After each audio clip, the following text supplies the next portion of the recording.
صلى الله عليه وعلى آله وصحبه ومن تبع هداهم بإحسان إلى يوم الدين وبعد.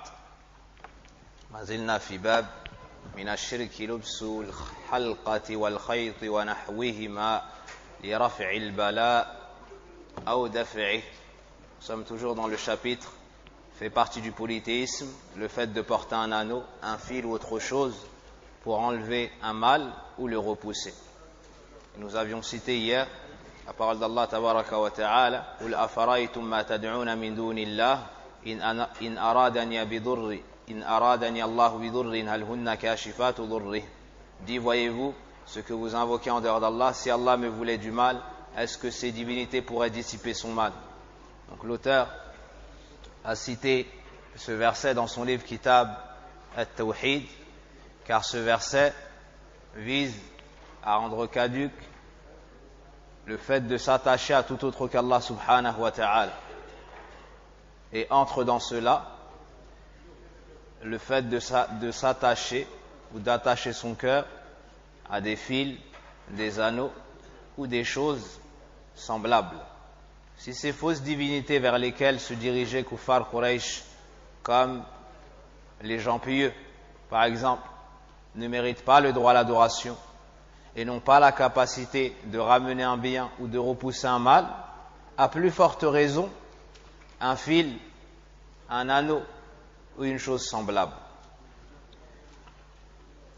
Puis l'auteur nous dit: عن عمران بن حسين رضي الله عنه أن النبي صلى الله عليه وسلم رأى رجلا في يده حلقة من صفر أي من نحاس فقال: ما هذه؟ قال: من الواهنة. قال: انزعها فإنها لا تزيدك إلا وهنا فإنك لو مت وهي عليك ما فلحت أبدا. رواه أحمد بسند لا بأس به.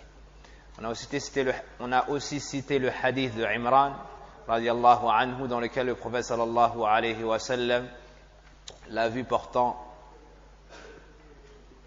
à son poignet un anneau de cuivre. Il lui a demandé: qu'est-ce que cela? Il a répondu: c'est contre l'wahina, donc une maladie qui touche la personne et qui cause une certaine faiblesse et des douleurs. Le prophète sallallahu alayhi wa sallam lui a dit: arrache-la, elle ne saurait qu'augmenter ta faiblesse, car si tu meurs, et si tu meurs en portant cet anneau, tu ne connaîtras jamais la réussite.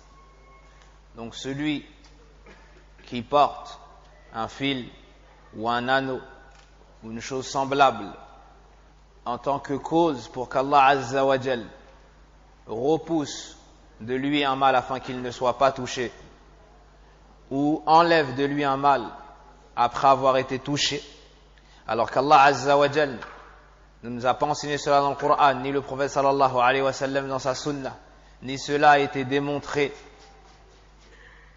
avec des expériences,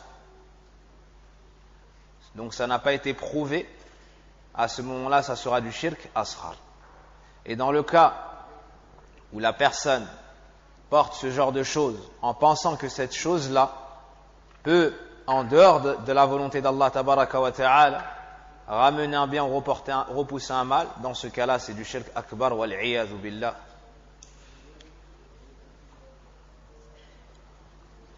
Puis l'auteur a cité un second hadith.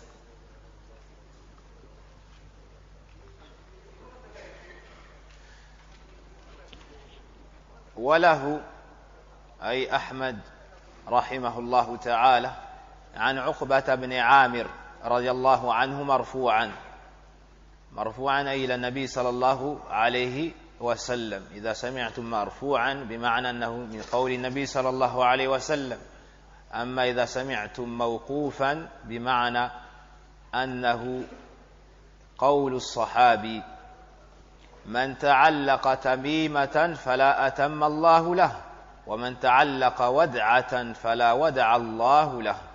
وفي رواية: من تعلق تميمة فقد أشرك.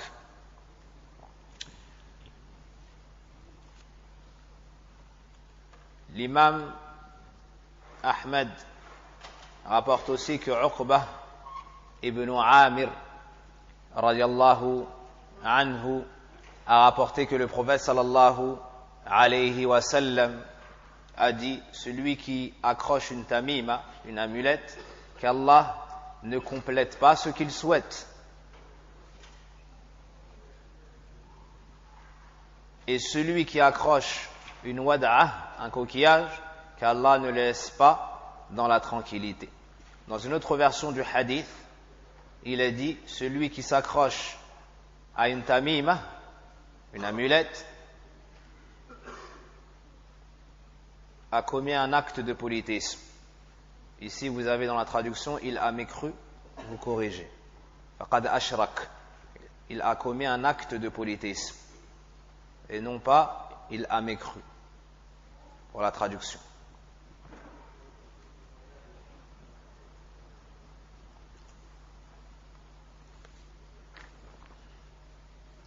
إذن وله أي عند أحمد في المسند رحمه الله تعالى عن عقبة بن عامر رضي الله عنه مرفوعا. عقبة بن عامر الجهني كان فقيها فاضلا ولي الإمارة في مصر في زمن معاوية رضي الله عنه 3 سنين. كلام المؤلف يوهم أن الكلمتين هما حديث واحد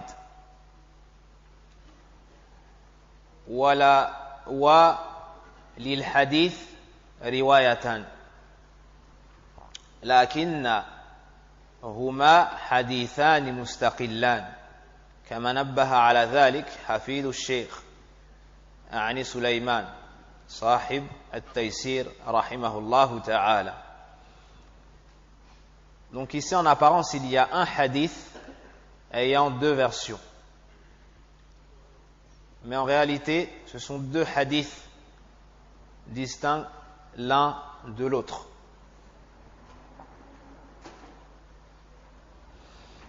من تعلق تميمة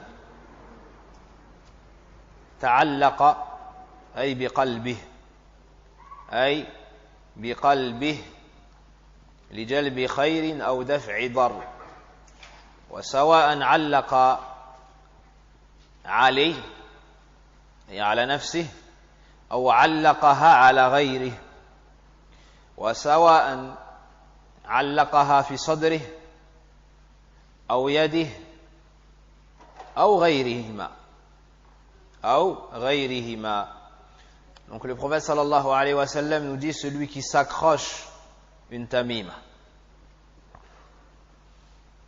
celui qui s'accroche, qu'il l'accroche à ça, sur lui-même ou autrui, et qu'il l'attache au cou, autour du poignet, autour de la taille, quel que soit l'endroit, il n'y a pas de différence dans le jugement. À partir du moment où il met cela pour que ça lui apporte un bien ou que ça repousse de lui un mal, cela sera appelé tamima. Ma ma'na at-tamima? Kullu ma ulliqa biqasdi raf'i al-bala ay qabla nuzulih aw daf'ih ay ba'da nuzulih. وكانت العرب تعلقها على الأولاد لدفع العين وما أشبه ذلك من الحسد والضرر والحكم عام ما دام المرء استعملها في جلب النفع أو دفع ضر وأنواعها كثيرة جدا. Donc une tamima, c'est tout ce que l'on s'attache ou s'accroche afin que cela nous apporte un bien ou repousse de nous un mal. Quelle est la cause pour laquelle la personne fait cela? Pourquoi elle s'attache à cette chose-là qu'on appelle une tamima? C'est afin que ce soit la cause de l'obtention d'un bien ou pour repousser un mal. Que ce soit avant que ce mal nous touche ou après avoir été touché par ce mal. L'appellation générale est at-tamima. At-tamima. Et les Arabes avaient l'habitude de porter ces amulettes et de les mettre particulièrement sur leurs enfants. De les mettre particulièrement sur leurs enfants afin de les préserver du mauvais œil et de les préserver du mal de façon générale, comme la jalousie, l'envie et les nuisances de manière générale. Donc toute personne qui porte une amulette afin que ça lui apporte un bien ou que ça repousse de lui un mal aura commis un acte de polythéisme. Et si tu te demandes à quoi cela ressemble, et si tu te demandes est-ce que l'amulette c'est une chose particulière ou bien est-ce qu'il y a beaucoup de sortes, sache qu'il y a beaucoup de sortes. Et cela diffère d'un pays à un autre, d'une région à une autre. Par exemple, où je vais vous laisser citer des exemples. La majorité d'entre vous venez des pays du Maghreb. Est-ce qu'il y a des tama'im au Maghreb? Naam. Est-ce que vous pouvez me dire un exemple de ce qu'il y a? La main de Fatima. La main de Fatima, c'est une amulette, c'est une tamima. Celui qui met cela, il pense que ça porte bonheur. C'est du shirk billahi al-azim. Et j'ai pu voir de mes propres yeux, malheureusement, chez des personnes, des mains de Fatima, accrochées carrément sur les murs. Et c'est presque impossible, non pas de l'enlever du mur, mais du cœur de la personne, subhanallah, de par la mauvaise croyance dans laquelle ils ont grandi depuis tout petit. C'est comme si en enlevant cette main de Fatima du mur, tu allais lui arracher une partie du cœur, ou couper sa subsistance, ou couper la miséricorde qui descend d'Allah tabaraka wa ta'ala. Alors qu'Allah tabaraka wa ta'ala n'aime pas cela. Et qu'en enlevant cette tamima, Allah tabaraka wa ta'ala t'ouvrira encore plus les portes de sa miséricorde et le bien de manière générale. Est-ce que vous avez d'autres exemples?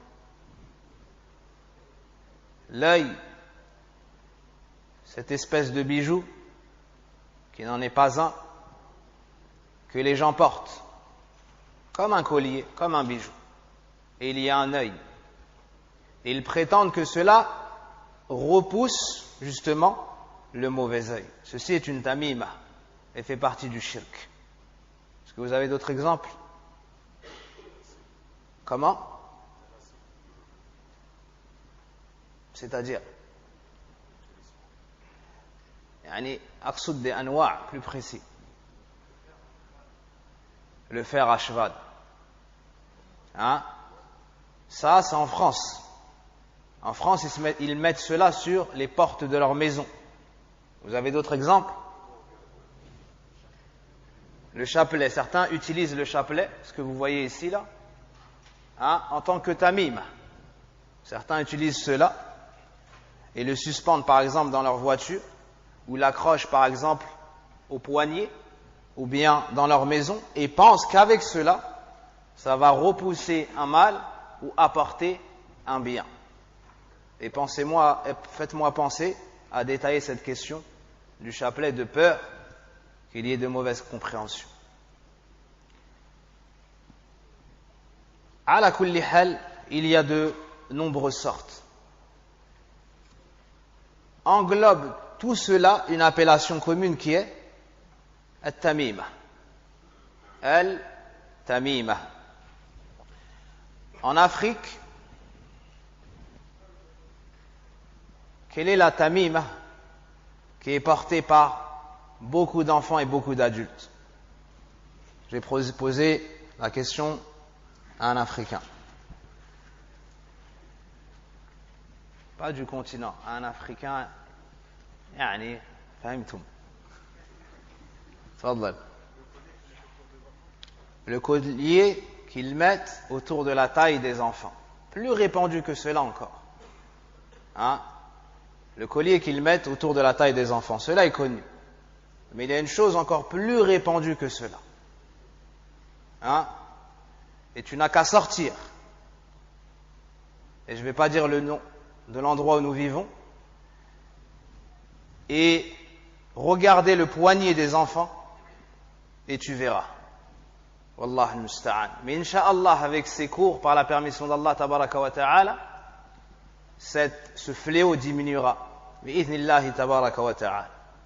Donc, comment? J'avais pas pensé à cela, mais il y a également certaines bagues. D'accord? Il y a également certaines bagues que les gens utilisent en tant que tamima.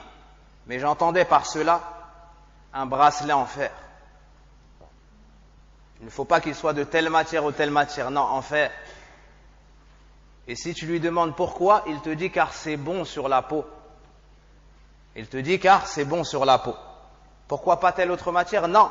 Il a dit que ça doit être de telle matière. Qui? Le marabout. Hein? Le marabout. Et on ne rigole pas de cette bêtise, c'est du shirk, c'est akbarul kaba'ir. C'est le pire des péchés. C'est le plus grand des péchés. Ashirku billah. Et subhanallah, lorsque l'enfant apprend sa religion et qu'il retire son bracelet lorsqu'il rentre, la première question qu'on lui pose, où est ton bracelet? L'enfant qui ne connaît pas grand-chose de la vie, qui est faible, n'a plus confiance en ce bracelet. Et ses parents, qui sont âgés, ont abandonné leur affaire dans ce bracelet en fer. Wa inna lillahi wa inna ilayhi raji'un.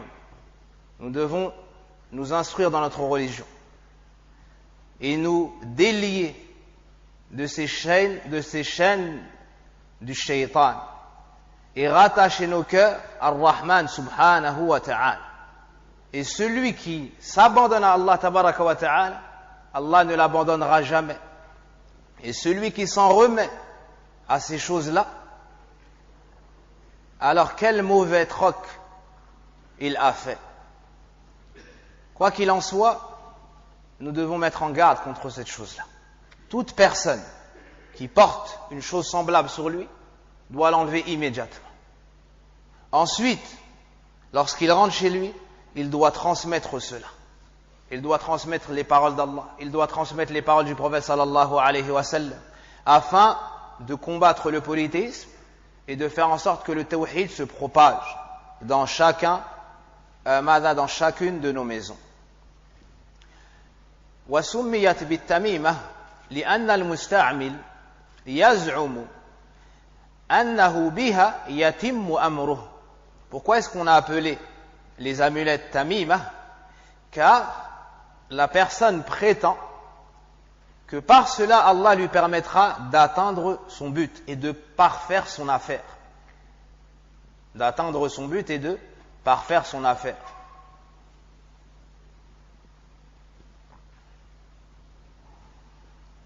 Donc le prophète sallallahu alayhi wa sallam nous dit: Man ta'allaqa tamimatan fala atamma Allahu lah. Celui qui s'accroche une tamima, une amulette, qu'Allah ne complète pas ce qu'il souhaite. Ni qu'Allah ne lui permette pas d'atteindre son but. هذه الجملة خبرية بمعنى الدعاء. Ici, ça a le sens de l'invocation. Ou soit c'est une information que le prophète sallallahu alayhi wa sallam nous donne, soit c'est une dua, en réalité contre la personne qui fait du shirk. Pourquoi? Pour la mettre en garde contre le shirk. Pour que la personne ait peur de rester dans ce shirk, qu'elle se repente et délaisse le shirk.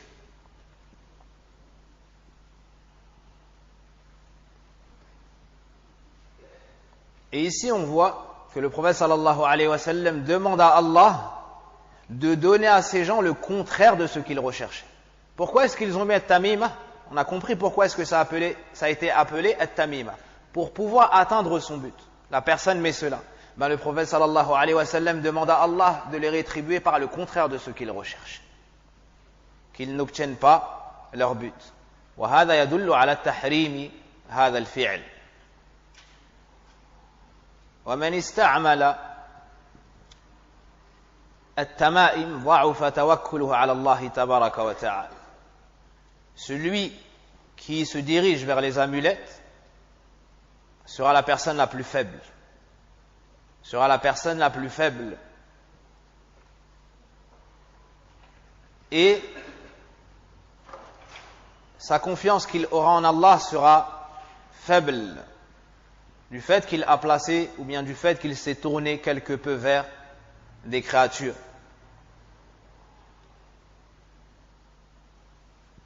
Et subhanallah, comment est-ce que la personne peut laisser Allah tabaraka wa ta'ala et se diriger vers des bouts de fer, vers des parties d'animaux et autres. وَمَنْ تَعَلَّقَ وَدْعَةً. Al-wad'a, c'est le coquillage.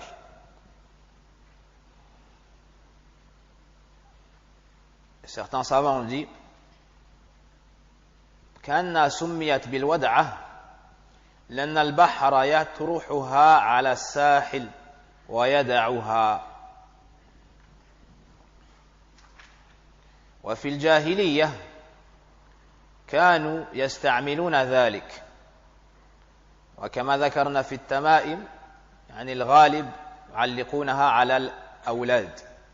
Et dans la jahiliya, ils utilisaient beaucoup cela et accrochaient des coquillages sur leurs enfants afin de les préserver du mauvais œil et d'autres mal. Le prophète sallallahu alayhi wa sallam dit Fala wada'a Allahu lah. Donc celui qui s'accroche un coquillage, qu'Allah ne le laisse pas dans la tranquillité. Fala wada'a Allahu lah. Ay da'a an-nabi sallallahu alayhi wa sallam bi annahu la yajid rahatan wa la sukun. Le prophète sallallahu alayhi wa sallam à nouveau a invoqué Allah azza wa jal de donner à cette personne le contraire de ce qu'elle recherche. Lorsque les gens portent cela, c'est pourquoi? Pour avoir la tranquillité et pour se protéger. Mais le prophète sallallahu alayhi wa sallam demande à Allah qu'il n'obtienne pas la tranquillité ni la sérénité. Et cela nous montre que c'est une chose interdite. Donc dans ce hadith, le prophète sallallahu alayhi wa sallam invoque contre ceux qui portent des talismans. Et demande à Allah subhanahu wa ta'ala de ne pas leur accorder ce qu'ils ont recherché dans sa désobéissance. Donc si le prophète sallallahu alayhi wa sallam demande à Allah de ne pas les laisser dans la tranquillité, cela veut dire qu'ils seront dans les soucis, dans les problèmes et dans la tristesse.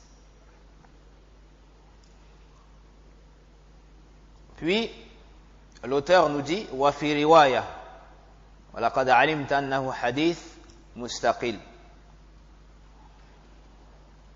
Donc l'auteur nous dit dans une autre version du hadith, donc vous avez su que c'est un autre hadith en réalité, man ta'allaqa tamimatan faqad ashrak.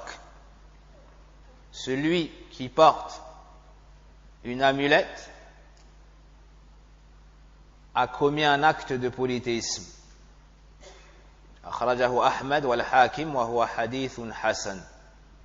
Donc c'est un hadith qu'a rapporté le Imam Ahmad, Al-Hakim, et c'est un hadith qui a été jugé bon par les savants du hadith. وهذا الحديث له قصة. Ce hadith a une histoire.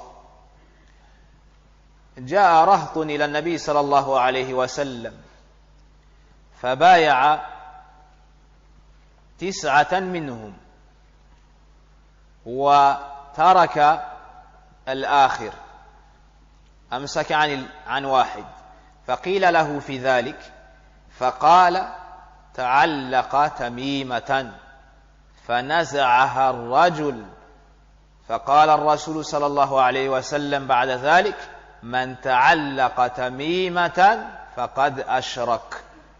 Ce hadith a donc une histoire. C'est qu'un groupe de personnes, un groupe de 10 personnes, s'est rendu auprès du prophète sallallahu alayhi wa sallam pour lui prêter allégeance.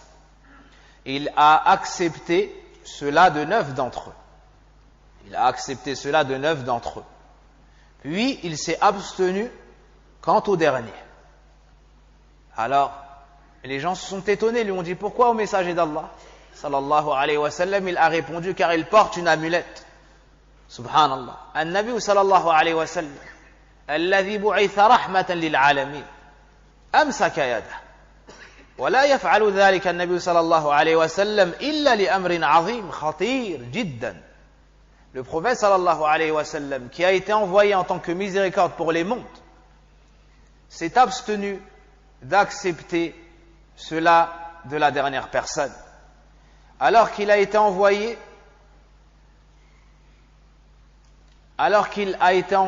en tant que miséricorde pour les mondes. Si le prophète sallallahu alayhi wa sallam a fait cela, c'est que c'est une chose très grave. إذن فبايعه 9 منهم. ثم بعد ذلك الآخر نزع تميمته وقبل حينئذ النبي صلى الله عليه وسلم منه ذلك. Donc au final, cet homme a arraché son amulette, puis le prophète sallallahu alayhi wa sallam a accepté son allégeance, si cela se dit ainsi. Donc si le prophète sallallahu alayhi wa sallam a fait cela, c'est que c'est une chose grave. Ne pensez pas que de s'attacher une amulette, c'est une chose banale, car les gens l'ont banalisé. Non. Nous, on juge selon les textes. Pour dire que tel péché est plus ou moins grave, on juge selon les textes. Et tous les péchés sont graves. Car celui à qui tu désobéis, c'est Allah subhanahu wa ta'ala. Mais il y a les grands péchés, il y a les petits péchés, comme on a tiré des textes religieux. Sachez que de porter une amulette fait partie des plus grands péchés. Et on remarque que dans ce hadith, le prophète sallallahu alayhi wa sallam a dit Man ta'allaqa. Il n'a pas dit allaqa, mais il a ajouté une lettre. من تعلق ولم يقل علق وزيادة المبنى تدل على زيادة المعنى إذن فيه تعليق ظاهر وتعليق باطن. Ce mot qu'a utilisé le prophète sallallahu alayhi wa sallam nous indique que la personne qui commet cette forme de polythéisme s'est attaché à cette chose de deux manières. De manière apparente, il s'est attaché une chose, il s'est accroché une chose, mais aussi de manière intérieure. Il a rattaché son cœur à cette chose.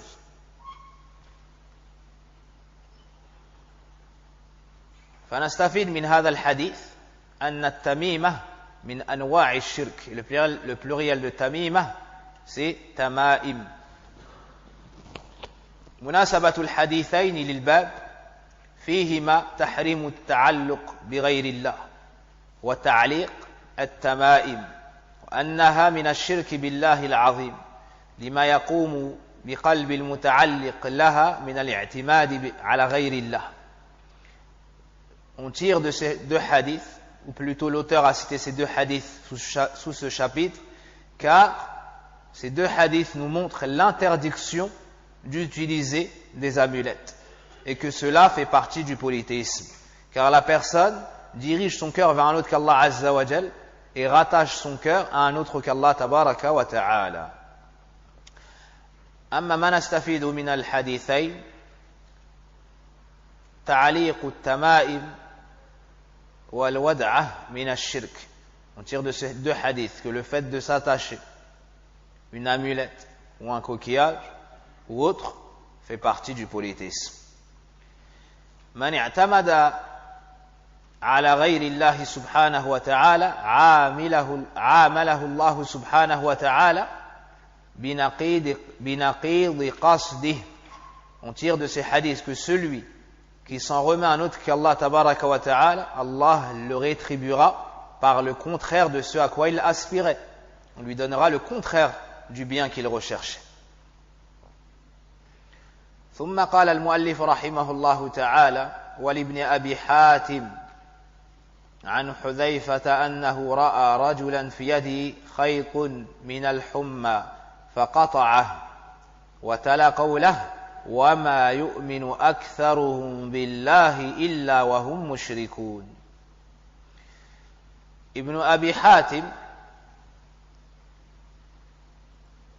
صاحب كتاب الجرح والتعديل, rapporte que Hudhayfa radiallahu anhu, Hudhayfa huwa Hudhayfa ibn al-Yaman, Halif al-Ansar min as-sabiqin al-awwalin. Hudhayfa fait partie des premiers convertis à l'islam radiallahu anhu. Il est mort en l'an 36 après la hijra. Hudhayfa a vu un homme porter au poignet un fil contre la fièvre. فقطعه. Hudhayfa le lui a arraché. فيه المبادرة إلى إنكار المنكر وتغييره بما يقدر عليه الرجل بيده، فإن لم يستطيع فبلسانه، فإن لم يستطيع فبقلبه، وذلك أضعف الإيمان كما قال النبي صلى الله عليه وسلم. وفي ذلك غيرة السلف على محارم الله سبحانه وتعالى. Donc ici, tu vois la réaction de Hudhayfa, le compagnon du prophète sallallahu alayhi wa sallam. Tu vois le reflet de l'éducation du prophète sallallahu alayhi wa sallam sur ses compagnons. Il a vu une amulette sur une personne, il l'a arrachée immédiatement. Il s'est empressé de changer ce mal qui est très grave, car ça rentre dans le shirk, dans le polythéisme. Et tu vois que les pieux prédécesseurs considéraient le polythéisme comme la chose la plus grave. Donc cette personne avait un fil contre la fièvre. C'est-à-dire qu'il s'était attaché au poignet ce fil. Min al-humma. On a déjà parlé sur al-humma. Est-ce que c'est la fièvre ou bien la piqûre d'insectes? Certains savants disent encore d'autres paroles. Donc cet homme a mis ce bracelet autour, ou ce fil autour de son poignet, pour se préserver de la fièvre. Ou il a été touché de la fièvre, et il a mis cela pour alléger sa souffrance et l'enlever. Donc on voit ici que c'est une tamima, car il a porté cela pour repousser de lui un mal ou l'enlever. Certaines personnes, lorsqu'elles ont connaissance d'un péché, parmi les turpitudes, ou le vol, ou le mensonge, se mettent grandement en colère, car les limites d'Allah tabaraka wa ta'ala ont été outrepassées.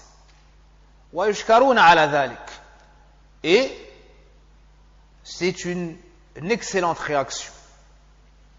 Néanmoins, ces mêmes personnes, ou certaines d'entre elles,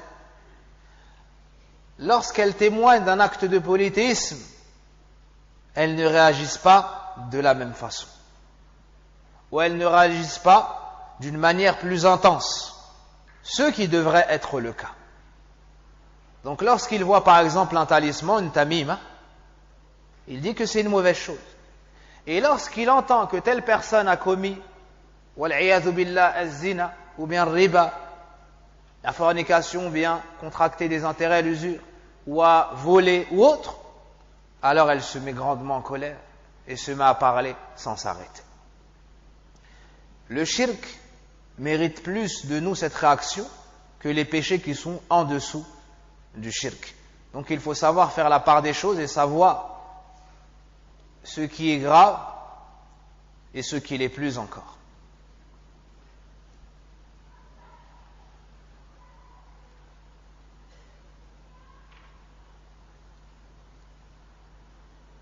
إذن جنس الشرك الأصغر أكبر من أكبر الكبائر من جنس الكبائر. Donc retenez que le domaine du polythéisme est plus grave que le domaine des grands péchés. C'est pour cela que Abdullah ibn Mas'ud radiyallahu anhu, ou bien un autre parmi les compagnons, disait La an ahlifa billahi kadhiban ahwanu alayhi min al-halifi bighayri Allahi sadiqan. Il disait, donc Abdullah ibn Mas'ud, si mes souvenirs sont bons, ou un autre parmi les compagnons radiyallahu anhum ajma'in, disait que je jure, ou bien de jurer par Allah en mentant, sachant qu'on n'a pas connu le mensonge chez les compagnons. Ils ne sont pas infaillibles. Ils peuvent tomber dans les péchés, ils sont sujets à l'erreur, mais on n'a pas connu le mensonge des compagnons radiyallahu anhu. Donc il dit que de mentir en jurant par Allah est moins grave pour moi que de dire la vérité en jurant par un autre qu'Allah. Pourquoi? Car ils ont compris la gravité du polythéisme. Ils ont compris que le shirk, le polythéisme, était le pire des péchés, car c'était un manque de respect envers le Seigneur des mondes, Allah subhanahu wa ta'ala.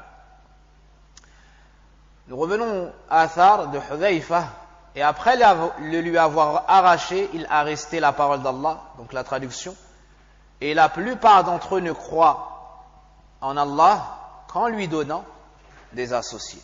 وَمَا يُؤْمِنُ أَكْثَرُهُمْ بِاللَّهِ إِلَّا وَهُمْ مُشْرِكُونَ أي وما يؤمن أكثرهم أي هؤلاء المشركون بالله أي في ربوبيته بأنه الخالق وحده لا شريك له إلا وهم مشركون أي في ألوهيته أي في ألوهيته.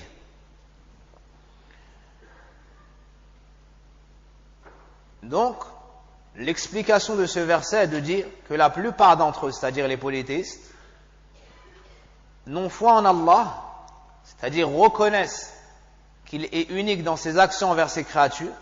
Ibn Abbas dit, quand tu leur demandes qui est le créateur, ils répondent c'est Allah. Qu'en lui donnant des associés, c'est-à-dire dans le culte, dans l'adoration.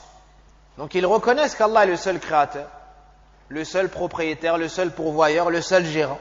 Mais au moment de l'adoration, ils adorent Allah Azza wa Jal et ils adorent autre que lui.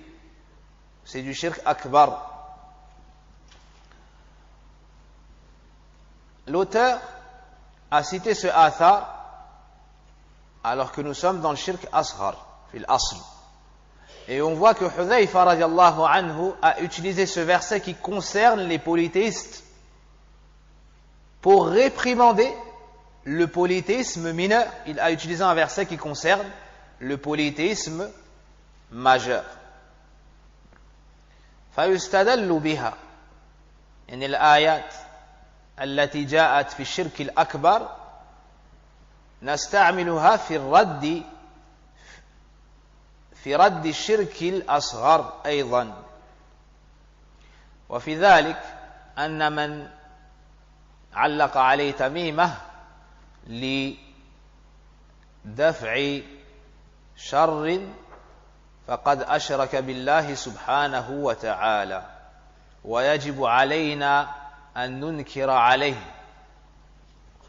ويجب علينا إزالة المنكر بالقدرة. Donc on voit ici que Hudhayfa lui a arraché ce fil. Donc celui qui a la capacité d'enlever un shirk doit le faire. Lorsque tu fais cela, ça ne doit pas amener un mal plus conséquent. Si tu as autorité sur cette personne, alors tu l'enlèves avec ta main directement. Mais dans le cas où en enlevant à cette personne directement cette forme de shirk, ça peut emmener un mal plus grand, tu t'abstiendras de faire cela avec ta main. Mais tu lui expliqueras avec sagesse et avec science, et incha'Allah, le but recherché se réalisera, il l'enlèvera de lui-même. Alhamdulillah, très souvent, en expliquant aux gens avec sagesse, avec science, en leur montrant quelle bêtise c'est de s'accrocher du fer, du fil ou autre en tant que porte-bonheur, les gens comprennent alhamdulillah et enlèvent enlèvent leurs amulettes. في هذه الآية واستدلال حذيفة بها دليل على أن الإيمان والشرك الأصغر قد يجتمعان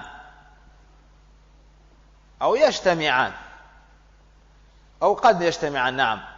Donc de ce hadith ou de ce athar et la manière dont Hudhayfa radiallahu anhu a utilisé ce verset, on tire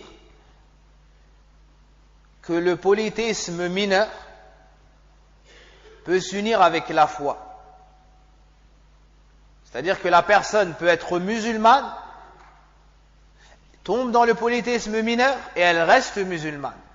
Donc il y a une réfutation al-Khawarij qui disent que la personne sort de l'islam en commettant un grand péché. Ici, la personne porte une amulette, c'est donc du shirk. Mais, Maza, elle est restée croyante. Est-ce que c'est la foi parfaite? Celui qui commet du shirk asghar, est-ce qu'il a la foi parfaite? Ou bien est-ce qu'il a des manquements? Il a des manquements. Mais est-ce qu'il a perdu la totalité de la foi, ainsi que son minimum? Non plus. Non plus. Donc il y a une réfutation contre al-Khawarij, ceux qui rendent mécréants les gens par l'ensemble des grands péchés. On tire également de cela sihhatul istidlal bima nazala fi shirk al-akbar ala shirk al-asghar li shumulihi lah kama fa'ala as-sahaba. On tire de cela la permission d'utiliser des versets qui ont été révélés sur le polythéisme majeur pour réfuter les formes de polythéisme mineur. Car une partie rentre dedans. C'est-à-dire que lorsque tu démontres que personne en dehors d'Allah Azza wa Jal ne mérite l'adoration et donc tu ne dois t'attacher à personne d'autre qu'Allah Azza wa Jal, cette chose-là est présente dans ceux qui font du shirk asghar. On voit la jalousie des compagnons devant les limites d'Allah tabaraka wa ta'ala. Ils n'aimaient pas qu'Allah soit désobéi. Ils n'aimaient pas que les droits d'Allah Azza wa Jal ne soient pas respectés. Et cela provient de la force de la foi de la personne et de la connaissance de son Seigneur. Plus tu connais Allah tabaraka wa ta'ala, plus tu connais de sa perfection, de sa grandeur, de sa puissance, plus ton cœur se rattache à lui, et moins tu supportes que les gens s'attachent à autre que lui, subhanahu wa ta'ala. Ce athar a été cité par Ibn Abi Shaybah بإسناد صحيح عن سعيد ibn al-Musayyib, ou plutôt un autre athar de Sa'id ibn al-Musayyib, أنه كان يطوف بالبيت. Un autre athar qui vient dans le même sens. Sa'id ibn al-Musayyib, c'est un des grands savants chez les tabi'un,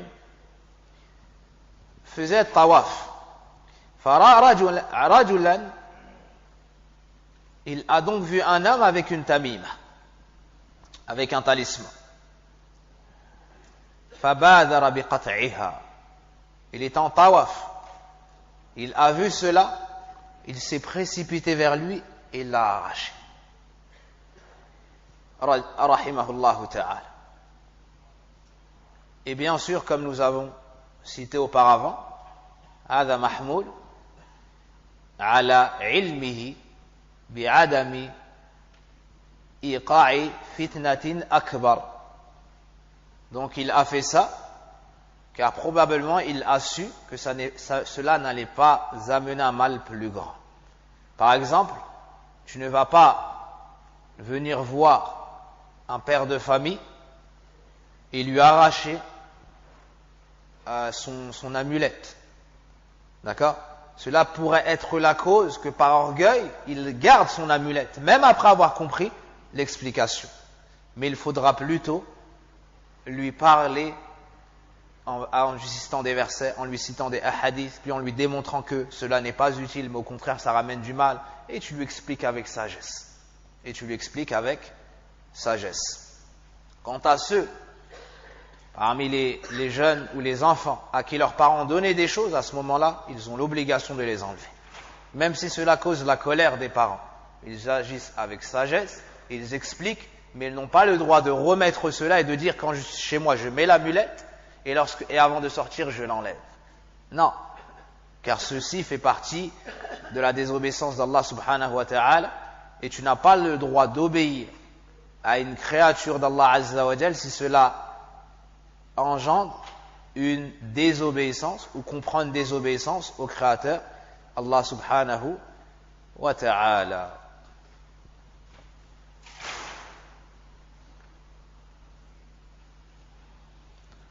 Et certains parmi les savants ont dit